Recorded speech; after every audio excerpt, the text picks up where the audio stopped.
Welcome back to the channel. This is a story I need to tell you. We're going to talk about the most brutal war in Fallout history, not the Great War that everyone remembers. Something worse, something that lasted 25 years before the first nuke ever fell. Most people think civilization ended on October 23, 2077. 2 hours of nuclear fire that destroyed the world. But the world died long before that. It died slowly, painfully, over 25 years of something called the Resource Wars. This is the story of how America annexed Canada and erased an entire nation. How we invaded China and turned Asia into a graveyard. How we experimented on our own people and created monsters in the name of security. How we became exactly what we claimed to fight against. This is about the war that made the Great War inevitable. The war that killed our humanity before the bombs ever killed our civilization. The war nobody wants to remember, because remembering means admitting what we became. And if you genuinely enjoy this kind of dark storytelling, consider subscribing and liking the channel, but only if it truly resonates with you. They tell you war never changes. But nobody tells you what that actually means until you see it with your own eyes. Until you're standing there with mud up to your knees and someone else's blood on your hands, and you realize the world ended long before the bombs ever fell. My name doesn't matter anymore. What matters is that I was there. I saw what we did to each other before October 23, 2077, before the Great War. Everyone remembers the nukes. Everyone talks about the radiation and the bombs and the 2 hours that destroyed civilization. But nobody wants to talk about the 25 years before that. Nobody wants to remember the Resource Wars. I'm going to tell you about the most brutal conflict in human history. Not the Great War. That was just the period at the end of a very long, very bloody sentence.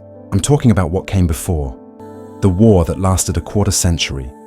The war that turned neighbors into enemies and allies into victims. The war that proved we didn't need nuclear weapons to destroy ourselves because we were doing a pretty good job of it already. It started in April of 2052. That's when the European Commonwealth marched into the Middle East. Oil prices had been climbing for years. Nations were going bankrupt. The global economy was built on petroleum and uranium, and both were running out. So Europe did what desperate empires always do. They sent in the military. I was just a kid then. 16 years old.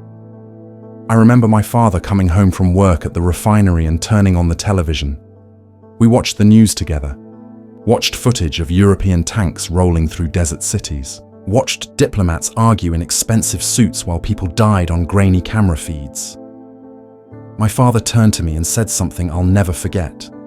He said the United Nations would stop this.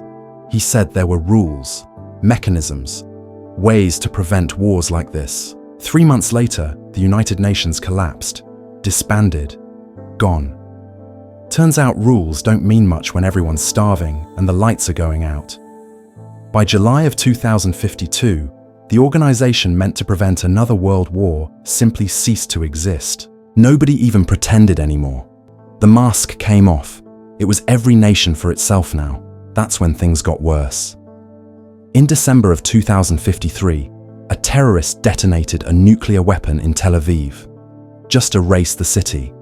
Hundreds of thousands dead in an instant. That was the first nuclear weapon used in anger since Nagasaki. It wouldn't be the last. The Middle East turned into a nuclear battlefield. Not the apocalypse you're thinking of. Just small exchanges, tactical nukes. Like that somehow made it better. Like thousands dead instead of millions. Was something to be proud of. The war between Europe and the Middle East dragged on for years. It never really ended. It just sort of bled into everything else. Metastasized. That's the word the doctors use for cancer that spreads. That's what the Resource Wars were. A cancer eating the world alive, one nation at a time. Back home in America, things were changing too. We watched it happen on our screens. Watched other countries tear themselves apart, and we told ourselves we were different. We told ourselves we were safe, we had resources, we had technology, we had the American dream. We were lying to ourselves. By 2052, the United States had closed its borders completely. Nobody in, nobody out. They called it a quarantine, but everyone knew what it really was: fear. The government was terrified of refugees, terrified of spies, terrified that what was happening over there would happen over here. And you know what? They were right to be scared, just not in the way they thought. See, closing the borders didn't stop the rot. It just trapped it inside with us.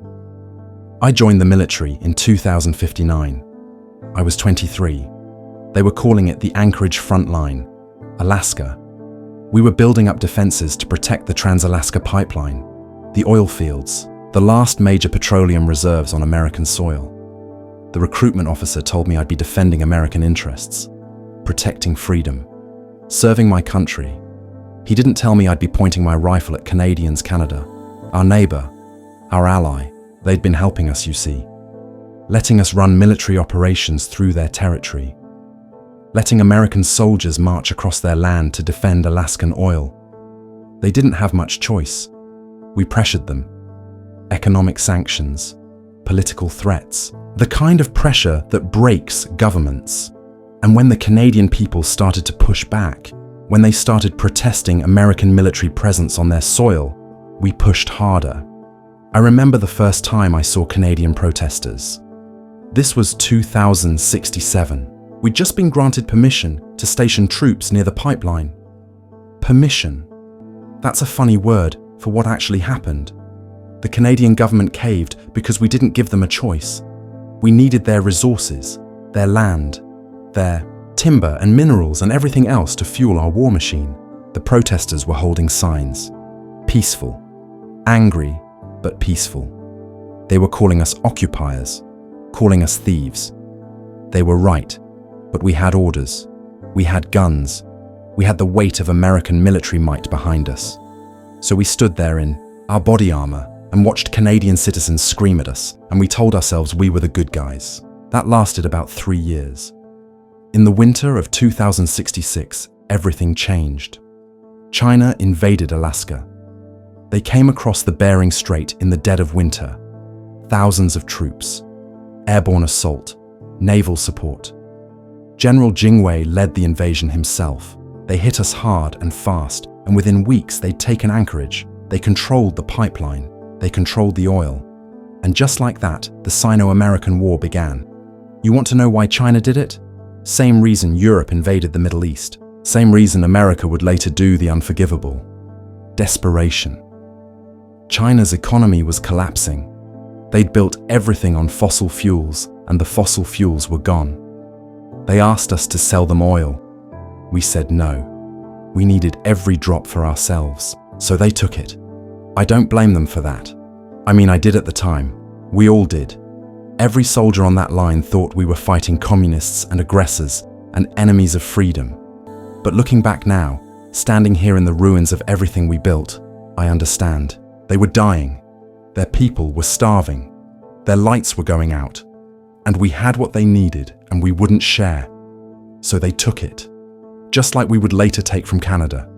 Just like everyone was taking from everyone else. War never changes, but it does get worse. The Anchorage front line turned into hell. Trench warfare. In Alaska. In the 21st century. We were fighting with power armor and energy weapons and computer-guided artillery, and we were stuck in trenches like it was 1917 all over again. The Chinese dug in. We dug in. And for years, almost a decade, we just killed each other in the snow. I lost friends in those trenches. Good people. People with families. People with dreams. They died for oil. They died because two empires couldn't figure out how to share a dying planet. And the worst part, nobody back home even cared. By 2070, the American public was exhausted.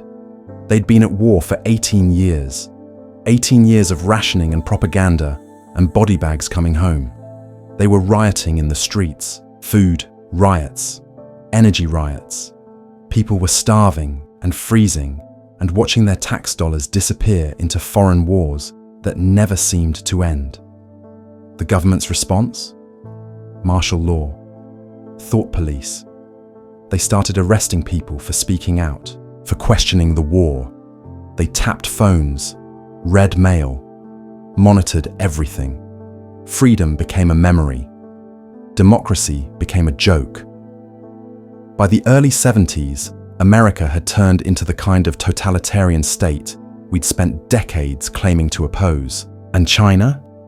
China was doing the same thing. Two superpowers, two police states, both convinced they were the righteous ones, both willing to do anything to win, including things that should never be done. In 2073, China started using biological weapons aggressively. They sprayed our positions with agents we didn't have names for. Viruses, bacteria, things engineered in laboratories to kill as efficiently as possible. Soldiers started getting sick, not radiation sick, not wounded, sick. Their skin would blister, their lungs would fill with fluid. They'd die choking and screaming, and there was nothing we could do. The American response was predictable. If China was going to use bioweapons, we'd develop our own. Better ones, worse ones. The Pan-Immunity Virion project started in September of 2073. The goal was to create a virus that would rewrite human DNA, make us immune to biological weapons. A defensive measure, they said. For protection, they said. They were lying. What they created was the forced evolutionary virus, FEV, the thing that would eventually create super mutants and nightmares and horrors beyond imagining. But that came later. In 73, it was just a research project, just scientists in lab coats working on the cutting edge of genetic engineering, just men and women following orders. I didn't know about FEV back then. None of us did. It was classified, above top secret, hidden away in facilities like Mariposa and West Tech. But rumors spread, whispers in the barracks, stories about human test subjects and experiments that crossed lines nobody should cross. We told ourselves the rumors were Chinese propaganda. We told ourselves our government wouldn't do that. We were the good guys.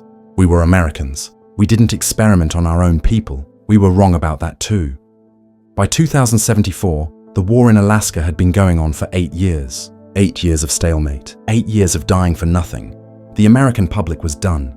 Done with the war. Done with the sacrifices. Done with empty promises from leaders who kept saying victory was just around the corner. The pressure was building. Something had to give. So the United States made a decision. If we couldn't win in Alaska, we'd open a second front. We'd invade China.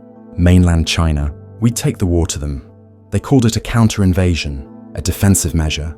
We were only trying to destabilize the Chinese war effort, they said. Protect American interests, they said. But everyone knew what it really was. Escalation. Desperation. The last roll of the dice by an empire that was running out of options. American infantry and mechanized divisions landed in Shantou in 2074. They went through the Philippines, thousands of Marines hitting the beaches, power armor units, the best equipment we had.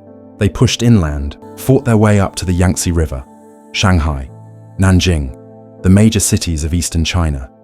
It was supposed to be quick. A lightning campaign, in and out, forced China to the negotiating table. But it wasn't quick. It turned into another meat grinder, another stalemate. The Chinese fought like demons to defend their homeland. And why wouldn't they? We were invaders. We were destroying their cities, killing their people. They had every right to resist. The Yangtze campaign consumed thousands of lives. American lives, Chinese lives, civilian lives. Nobody was keeping count anymore. Or if they were keeping count, they weren't telling us. We just knew that every week brought more casualties, more body bags, more letters home to families who'd never see their sons and daughters again. And the worst part, it didn't matter. None of it mattered. Taking Shanghai didn't end the war. Taking Nanjing didn't end the war. We were spread across 3 fronts now. Alaska, mainland China. And the third front, the one nobody talks about, the one I can't forget.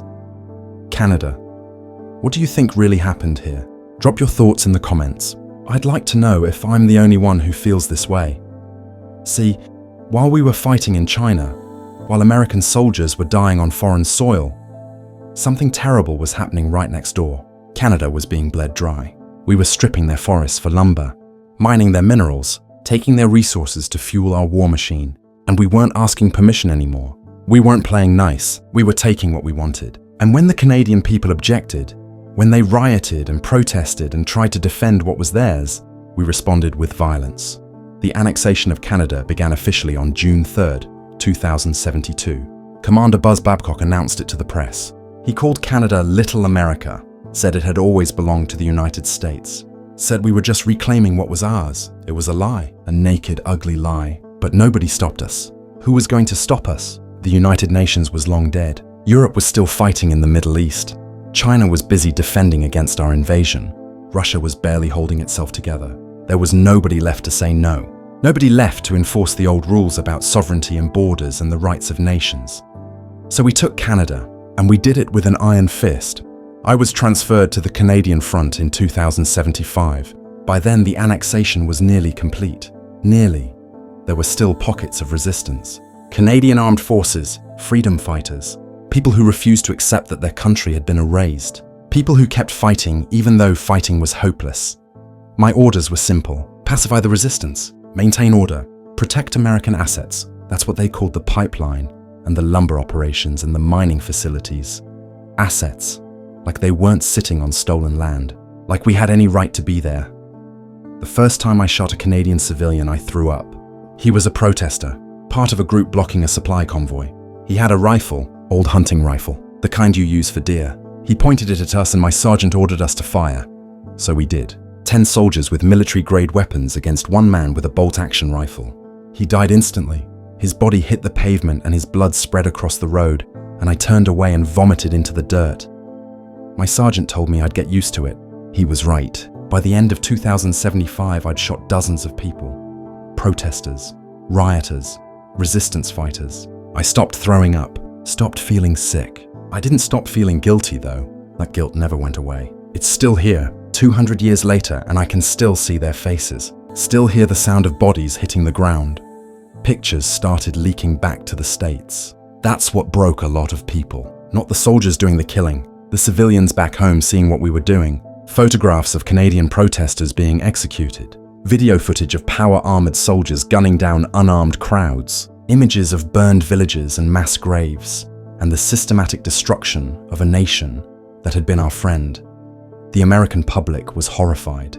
Protests erupted in every major city. People demanding we withdraw from Canada. Demanding accountability. Demanding we stop the madness. The government responded the same way they always did. With force. They deployed the same power armor units that were killing Canadians to American streets. They used them for crowd control, for riot suppression, for keeping American citizens in line. That's when I realized we'd already lost. Lost the war. Lost ourselves. Lost whatever it was that made us believe we were different from the empires we'd spent centuries condemning. We were killing our neighbors. We were killing our own people. And we were doing it all for oil that would run out anyway. For resources that couldn't save us. For a war that nobody could win. But we kept fighting, because that's what nations do when they're dying. They thrash, they lash out, they hurt everyone around them as they go down. The Canadian resistance never had a chance. By January of 2076, the annexation was complete. Canada ceased to exist as a nation. The provinces became American territories. The Canadian armed forces were destroyed or absorbed. The freedom fighters were hunted down and executed. And the pipeline, the precious pipeline that started it all, swarmed with American military units, making sure every drop of oil flowed south. I remember standing guard at a checkpoint near the border, former border. There was no border anymore, just American territory stretching from Mexico to the Arctic. I watched civilians trying to flee, families with whatever possessions they could carry. They had nowhere to go, the borders were closed, but they tried anyway because staying meant living under occupation. Living in a country that wasn't their country anymore. We turned most of them back. Orders, but some we let through. The ones who looked desperate enough. The ones who might cause trouble if we didn't. I'd slip them passes sometimes when my commanding officer wasn't looking. Forged documents, fake authorization. It wasn't much, couldn't save many, but I had to do something. Had to believe I was still human, still capable of mercy. One family I remember particularly well. A woman with 2 children, boy and girl, maybe 8 and 10 years old. The woman had a black eye and burns on her arms. She didn't say what happened, didn't need to. I knew what was happening in the occupied zones, the violence, the abuse, the things soldiers do when nobody's watching and nobody cares. I gave her a pass, told her to head east, avoid the main roads. She looked at me with these empty eyes and said thank you, and I wanted to tell her I was sorry. Sorry for everything. Sorry for the uniform I wore, and the flag I served, and the empire that destroyed her home. but I didn't say anything. Just watched her walk away with her children and hoped they'd make it. Hoped they'd survive whatever came next. They probably didn't. Nobody did. While we were busy destroying Canada, the war in China was getting worse. The Yangtze campaign dragged on. Shanghai held out for months. Nanjing turned into a siege that consumed entire divisions. American forces pushed deeper into Chinese territory. The Gobi campaign. Operations in the interior. We were fighting on Chinese soil, fighting their people, fighting their army, and they were fighting back with everything they had, including weapons that violated every treaty humanity had ever written. The biological weapons got worse. China was using things that didn't just kill, they transformed, they mutated. Soldiers would come back from patrols changed, skin sloughing off, bones growing wrong, minds deteriorating. We started wearing sealed suits, full hazmat gear under our power armor. Didn't always help. Some of the agents China deployed could eat through military-grade protection like it was paper. Our own bioweapons weren't any better. By 2076, the FEV research had advanced. They were testing it on animals, then on prisoners, Chinese prisoners of war, American prisoners, military personnel convicted of desertion. Anyone the government decided was expendable. The results were classified, but the rumors were everywhere. Stories about things that used to be human, things that were stronger and bigger and nearly impossible to kill, things that had lost everything that made them people. I saw one once, an FEV subject. This was late '76. I was rotating back, through California for reassignment, and we passed through a checkpoint near Mariposa. I wasn't supposed to be there. Took a wrong turn, ended up near a restricted zone. There was a transport truck loading something. The back door was open just a crack, and I saw it, 8 feet tall. Green-grey skin, muscles like armor plating. It was chained, sedated. But even sedated, you could see the power in it, the wrongness. It turned its head and looked at me, and its eyes were still human, still aware, still trapped inside that monster body. I ran. Didn't report what I'd seen, didn't ask questions. Some things you don't want confirmed. Some horrors are better left as nightmares than acknowledged as reality. But I couldn't unknow what I knew. Couldn't pretend anymore that we were the good guys fighting for freedom and justice. We were torturing people, experimenting on prisoners, creating weapons that shouldn't exist. And for what? To win a war? We weren't winning. Both sides were losing. Losing resources, losing people, losing our humanity. Back in Alaska, the tide was finally turning. The T-45 power armor had helped, given us an edge, but it wasn't enough. The Chinese were tough, disciplined, willing to die for every inch of frozen ground. The stalemate continued through most of the 70s, a grinding war of attrition where both sides bled and nobody gained anything meaningful. Then in June of 2076, we deployed the T-51, the pinnacle of power armor technology. Stronger, faster, better protected, nearly invincible. The soldiers wearing T-51 armor were like walking tanks. They could punch through Chinese lines like they weren't there, could shrug off small arms fire, could operate in environments that would kill unprotected troops in minutes. The T-51 changed everything. For the first time in a decade, American forces started pushing the Chinese back, started reclaiming territory. By January of 2077, we'd liberated Anchorage. The Chinese forces were routed. General Jingwei was dead. Alaska was ours again. We'd won. After 11 years of hell, we'd actually won. The victory was announced with parades and propaganda. The American people were told their sacrifices had meaning. Their dead sons and daughters had died for something. We'd defeated the communist threat. We'd secured American interests. We'd proven that America was still the greatest nation on earth. It was all bullshit. Anchorage didn't matter. The oil didn't matter. We'd spent 11 years and countless lives fighting over resources that were almost gone anyway. The victory was meaningless. Worse than meaningless. It was a lie we told ourselves, while everything fell apart. Because winning in Alaska didn't end the war. It just freed up troops to deploy elsewhere. Veterans of Anchorage, soldiers who'd spent a decade in frozen hell, were immediately shipped to China, or back to the States to control the riots. The riots that were everywhere now. Food riots, energy riots. People were starving. The economy was in free fall. Resources were so scarce that even basic necessities were luxuries. And the government's response was to point guns at its own citizens and tell them to get back in line. I watched power armor units deploy against American protesters in Denver. This was March of 2077. I was there, part of the crowd control force. We had orders to suppress the riot by any means necessary. The protesters were civilians, hungry people demanding food, demanding their government stop spending everything on foreign wars, demanding basic human dignity. We opened fire, not warning shots, not rubber bullets, live ammunition, power-armored soldiers gunning down American citizens in American streets. I didn't fire. I couldn't.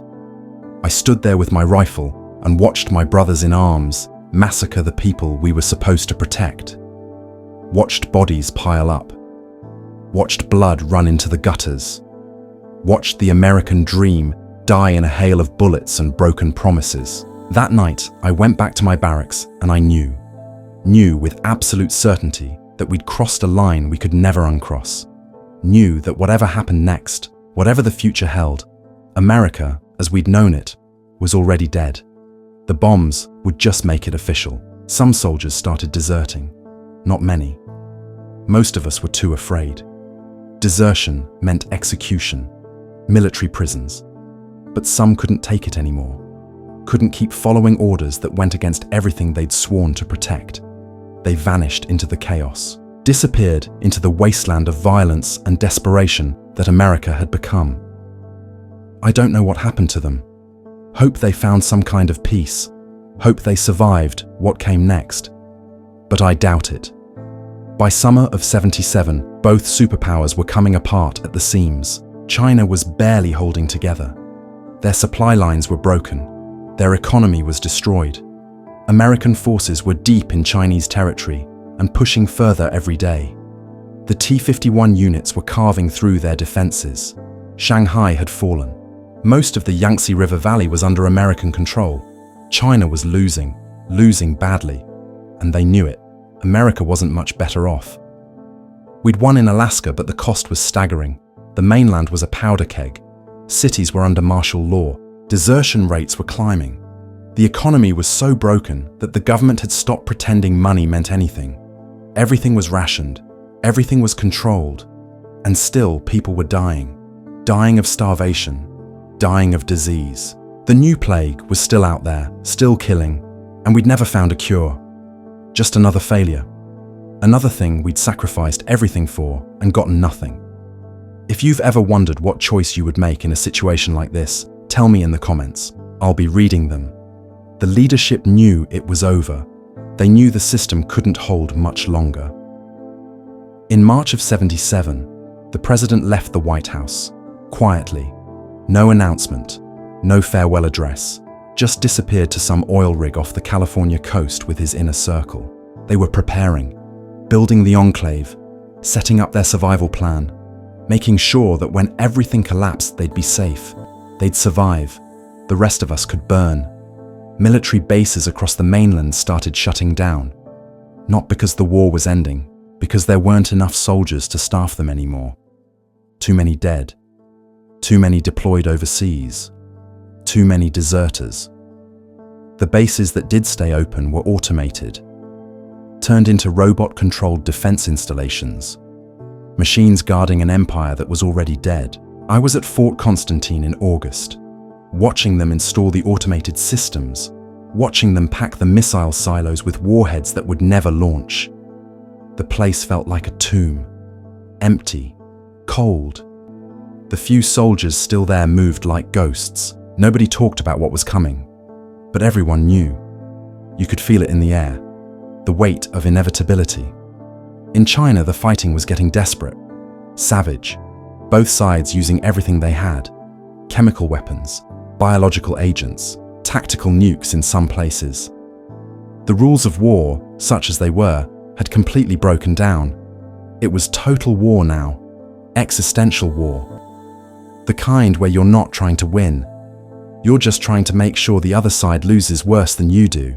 Chinese submarines were prowling the coasts. We'd see them sometimes. Periscope sightings, sonar contacts. They were out there, watching, waiting, loaded with nuclear missiles, waiting for the order. We had our own submarines, our own missiles, our own finger on the trigger. Mutually assured destruction. Mad. That's what kept the nukes from flying. The knowledge that if one side launched, both sides died. That logic had held for over a century. Through every crisis, every conflict, it was the foundation of the nuclear age. The thing that kept us from annihilating ourselves. In October of 2077, that logic broke down. I don't know exactly what happened at Mariposa. The official records are gone, lost or destroyed or hidden, but I know some of it, pieced it together from survivors, from scattered reports, from things people said before they died. The scientists at Mariposa were running human experiments, FEV tests on military prisoners, on their own soldiers, creating monsters in the name of national security, creating weapons out of human beings. Captain Roger Maxson found out. He was in charge of security at the base. Good man, honorable, the kind of officer who actually believed in the oaths he'd taken. He discovered what the scientists were doing and he snapped, interrogated them, got confessions, then executed them, every last one, put them up against a wall and shot them for crimes against humanity. On October 20th, Maxson declared secession from the United States, sent out a formal declaration. He and his troops were no longer taking orders from a government that would do such things. They were done, finished. They wanted a response from Washington, wanted someone to acknowledge what had happened, wanted accountability. Nobody responded. The government was already gone, already evacuated to their shelters and bunkers and secret facilities. The president was on his oil rig. The Joint Chiefs were underground. The enclave was in hiding. There was nobody left to respond. Nobody in charge. Nobody at the wheel. America was a corpse, still moving, still dangerous, but already dead. And China was in the same shape. Two dying empires locked in a death spiral. Both terrified, both desperate, both convinced the other side was about to strike first. They were both right. On October 23rd, I was stationed at the Switchboard, intelligence facility in Massachusetts, underground. We were monitoring Chinese military communications, watching their deployments, looking for signs of escalation, looking for any hint that the nukes might fly. We'd been on high alert for weeks. DEFCON 3, then DEFCON 2. The tension was unbearable. Every shift felt like it might be the last. Every signal could be the one that meant it was over. At 3 minutes past midnight, our detection systems picked up submersibles off the west coast. Chinese submarines, lots of them. They were supposed to be there, part of the standoff, but something was different. They were moving, repositioning, getting ready.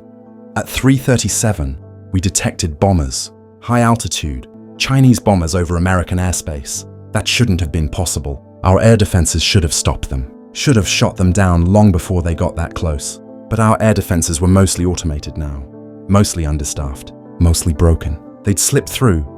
At 9:13, we detected missile launches, multiple launches, from China, from the submarines, from somewhere. The displays lit up like Christmas. Dozens of launches, hundreds. The computer started calculating impact zones, started predicting casualties, started showing us in real time how the world was about to end. Someone was screaming. Maybe me, maybe everyone. The officer in charge grabbed the phone. The red phone. Direct line to NORAD, to whoever was left in command. He was yelling into it, yelling for confirmation, yelling for orders, yelling for someone to tell him what to do. The response came back fast. 4 minutes. That's all it took for the United States to decide to end the world. 4 minutes from detection to retaliation. 4 minutes from they launched to launch ours. 4 minutes to throw away everything. Every achievement, every dream, every possibility of a future. At 9:17, the first warheads hit.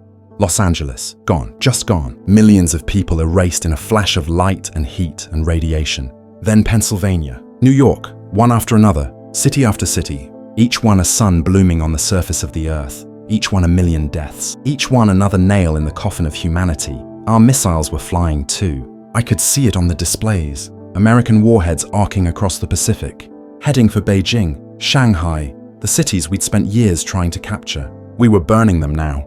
burning everything. If we couldn't have them, nobody could. If we were going to die, we'd take everyone with us. At 9:47, the detection system went offline. Too much electromagnetic interference, too many explosions, too much chaos. The screens went dark, the displays died. We were blind, sitting in our underground bunker with no idea what was happening on the surface. No idea if anyone was left alive. No idea if we'd already lost.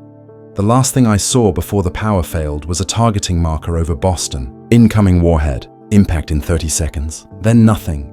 Darkness. Silence. The sound of breathing. 20 people trapped underground waiting to find out if they were the last humans left alive. That's when I heard it. Through the concrete. Through the reinforced walls. Through meters of earth and rock. The sound that everyone who survived remembers. The sound that echoes in your nightmares. The roar of a nuclear weapon detonating close enough to shake the world. The lights flickered. The walls cracked. Dust rained from the ceiling. Someone was praying. Someone was crying. Someone was laughing. Mad laughter. The kind that comes when your mind breaks because reality has become too terrible to process. And somewhere above us, the world ended. If this story has kept you listening this far, and you want more of these dark confessions from the wasteland, hit that subscribe button. It tells me someone out there is still paying attention to warnings like these. But the ending, the real ending, that comes next. Because what I haven't told you yet is how I survived. Why I'm still here 200 years later. Why I remember everything. Why I can't forget. And what I learned in those final moments. The truth about the Great War. The truth about who really fired first. The truth that nobody wants to hear. The shaking stopped after what felt like hours, but was probably minutes. The emergency lights kicked in. Red.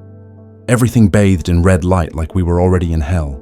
Maybe we were. The commander started doing a head count, making sure everyone was still alive, still breathing. We were. All 20 of us had survived the initial blast, survived the shockwave, survived the moment the world ended, but we hadn't survived. Not really. We just hadn't died yet. There's a difference. The radiation detectors were screaming.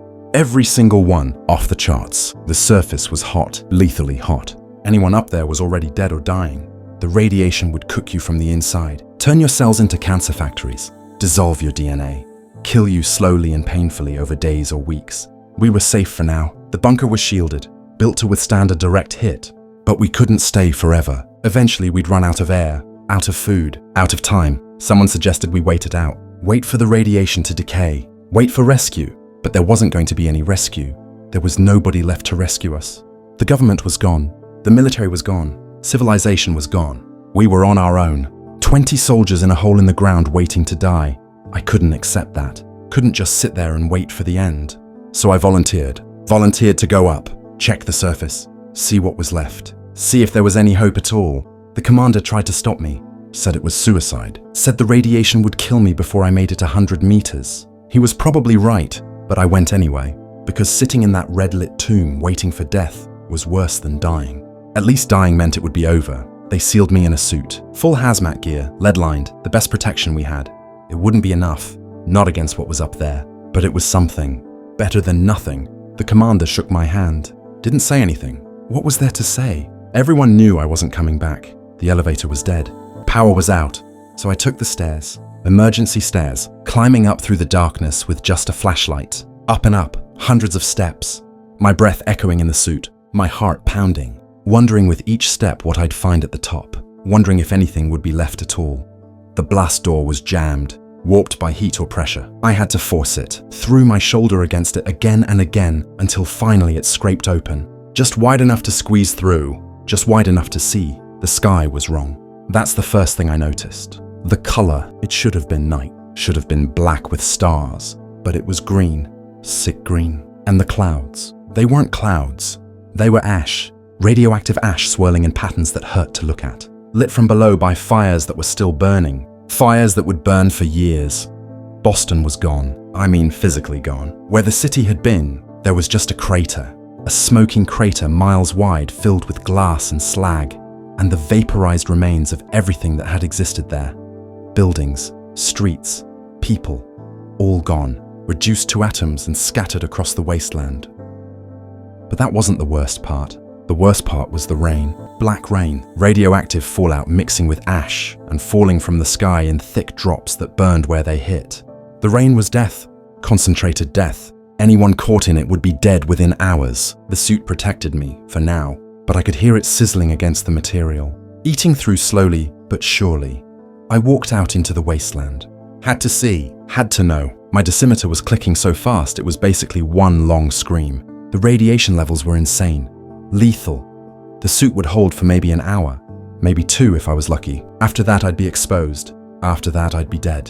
The landscape was alien. Nothing looked right. The ground was scorched, melted in places. Glass and metal fused together into grotesque sculptures. Here and there I saw shapes, bodies, what was left of them, burned shadows on broken walls, skeletons still standing where they'd been when the blast hit, flash vaporized, gone before they even knew what was happening.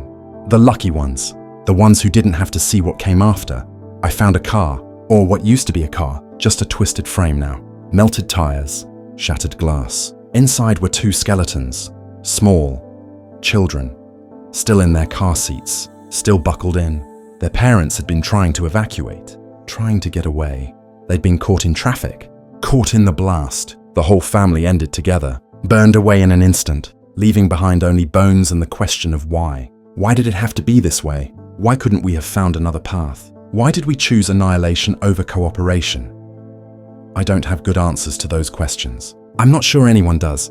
I walked for an hour, documenting what I saw, taking readings, gathering data that nobody would ever use because there was nobody left to use it. I saw more bodies, more destruction, more evidence that humanity had finally succeeded in doing what we'd been threatening to do for over a century. We'd destroyed ourselves. We'd built weapons capable of ending the world, and then we'd used them, actually used them, threw away billions of years of evolution and thousands of years of civilization because we couldn't share, couldn't compromise, couldn't stop fighting long enough to realize we were all on the same side. The radiation was getting to me. Even through the suit I could feel it, a tingling, a warmth that wasn't warmth, sickness building in my gut. My dosimeter had stopped clicking. It was broken. Too much exposure, too much radiation for it to measure. I knew what that meant. I was dead. Maybe not this minute. Maybe not today, but soon. The damage was done. My cells were cooking. My DNA was shredding. I was a corpse that hadn't stopped moving yet. I should have gone back. Should have returned to the bunker, spent my last hours with other humans. Died with dignity, with company. But I kept walking. I don't know why. Maybe I was in shock. Maybe the radiation was already affecting my brain. Or maybe I just needed to see. Needed to witness what we'd done. Needed to understand the full scope of our failure. I found the switchboard's surface access. The entrance I'd used to go down. It was collapsed, buried under rubble. The bunker below was probably intact, but there was no way back down. No way to reach the others. They'd die in there. Slow suffocation as the air ran out. Slow starvation as the supplies dwindled. Alone in the dark. At least I'd die in the light. At least I'd die having seen what we'd become. That's when I saw it. The vault. I almost missed it. Just another structure in the wasteland. But the door was open. Vault door. Massive round door designed to seal away and protect whoever was inside. But it was open. Slightly. Like someone had tried to close it and failed. Like maybe there were people inside. People who'd survived. I stumbled toward it. My legs were weak. The radiation sickness was hitting hard now. I was going to collapse soon. But I made it. Made it to the door. Made it inside. Into the vault. Into Vault 111. It was empty. Mostly. There were cryopods. Dozens of them. Suspended animation. Pre-war technology designed to freeze people until the radiation cleared. Until it was safe to emerge. Most of the pods were dark, broken, failed. The people inside dead for decades. Frozen corpses in glass coffins. But one was still working. One pod still had power. Still had life support. Still had hope. I looked at the control panel. Looked at the name. My name, somehow, I don't understand it. Don't understand how or why. Maybe Vault-Tec had me on a list. Maybe I'd signed up years ago and forgotten. Maybe it was random chance. The universe's idea of a joke. But there was a pod assigned to me. A pod that was empty. A pod that was waiting. I didn't hesitate. I was dying anyway. The radiation had cooked me. I had hours left. Maybe a day. But in the pod, in suspended animation, maybe I'd survive. Maybe I'd wake up when the world healed. When the radiation cleared. When humanity had another chance. I climbed inside. Sealed the suit. Initiated the sequence. The last thing I saw before the cryo freeze took me was the vault door. Still open. Still exposed to the wasteland. I wanted to close it. Wanted to protect this last refuge. But I couldn't move. Couldn't do anything but watch as the world faded. As the cold seeped in. As everything went dark, I slept for 200 years. When I woke, the world was different. Worse in some ways, better in others. The radiation had decreased. Life had found a way. Plants and animals and even people, survivors, descendants of the ones who made it, who endured, who refused to give up even when everything was lost. But the scars remained, still remain. The world is broken, twisted, mutated. The Great War destroyed civilization, but the resource wars destroyed something deeper. They destroyed our humanity, our morality, our ability to see each other as human beings instead of obstacles to resources. The Great War lasted 2 hours. The resource wars lasted 25 years. 25 years of slow-motion apocalypse. 25 years of watching ourselves become the monsters we claim to fight. That's what I need you to understand. The bombs were terrible. The radiation was terrible. The nuclear winter and the starvation and the collapse of everything. All terrible, but they were consequences, effects. The cause was the resource wars. The cause was us, our greed, our fear, our inability to share a planet that had more than enough for everyone if we just learned to cooperate instead of compete. We destroyed Canada, erased an entire nation, killed millions of people who'd been our friends, our allies, people who spoke our language and shared our values. We destroyed them for lumber and oil, for resources we'd use up in a few years anyway. Was it worth it? Was annexing Canada worth the cost? Worth the lives? Worth the guilt? We invaded China, opened a second front in a war we couldn't win, sent hundreds of thousands of soldiers to die on foreign soil, killed millions of Chinese civilians, destroyed cities that had stood for thousands of years. We did that. Not the Chinese, us. We invaded them. We were the aggressors. And for what?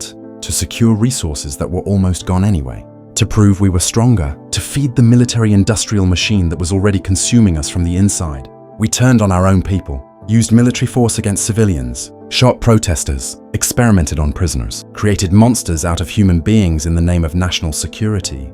We became exactly what we claimed to be fighting against. A totalitarian state, a police state, an empire that would do anything, sacrifice anyone, destroy everything, all in the name of winning a war that had no winners. The Chinese did the same things. They used biological weapons. They killed their own people. They became monsters too. I'm not saying they were innocent. I'm saying we were all guilty. Both sides, all sides. Every nation that participated in the resource wars abandoned their humanity. We all became killers. All became willing to do the unthinkable. And that's why the bombs fell. Not because of miscommunication or accidents or rogue actors. The bombs fell because we'd already decided that mass murder was acceptable. That genocide was a valid strategy. That ending the world was preferable to admitting we were wrong. I've had 200 years to think about this. 200 years to walk through the wasteland and see what we created. The supermutants made from FEV. The ghouls created by radiation. The death claws and rad scorpions and all the other horrors we unleashed. None of this had to happen. All of it was a choice. A series of choices. Choices we made every day for 25 years. Choices to escalate instead of negotiate, to fight instead of compromise, to destroy instead of share. The Great War gets all the attention, gets remembered as the moment civilization ended. But it was just the final act, the period at the end of a sentence we'd been writing for decades. The resource wars were the real catastrophe, the real horror, because they were slow. We had time to stop, time to change course, time to realize where we were heading and choose a different path. And we didn't. We kept going, kept killing, kept destroying, right up until the moment there was nothing left to destroy but ourselves. So when people ask me about the Great War, when they want to know what happened, why it happened, I tell them this story. I tell them about the resource wars, about Canada and China, and the millions of people who died before the first nuke ever flew. I tell them about the choices we made, the lines we crossed, the humanity we abandoned.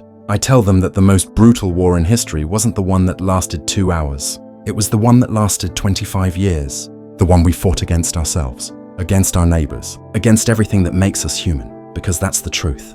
The truth nobody wants to hear.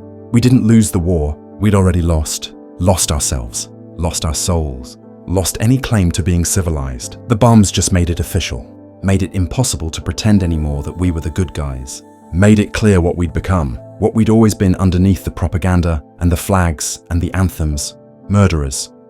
All of us, every person who stayed silent, every soldier who followed orders, every leader who gave those orders, every citizen who supported the war.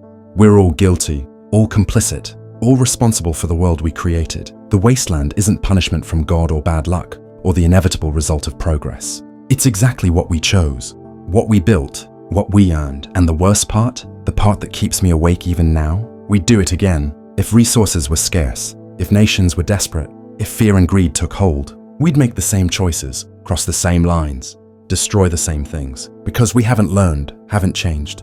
We're still the same scared, violent, tribalistic apes we've always been, still willing to kill for resources, still willing to sacrifice others to save ourselves, still unable to see beyond our own immediate needs to the long-term consequences of our actions. I'm leaving this testimony, recording it, preserving it. Maybe someone will find it, maybe someone will listen. Maybe next time, if there is a next time, we'll make different choices, choose cooperation over competition, choose life over death, choose hope over fear. Maybe, I doubt it, but maybe. That's all I have left, hope.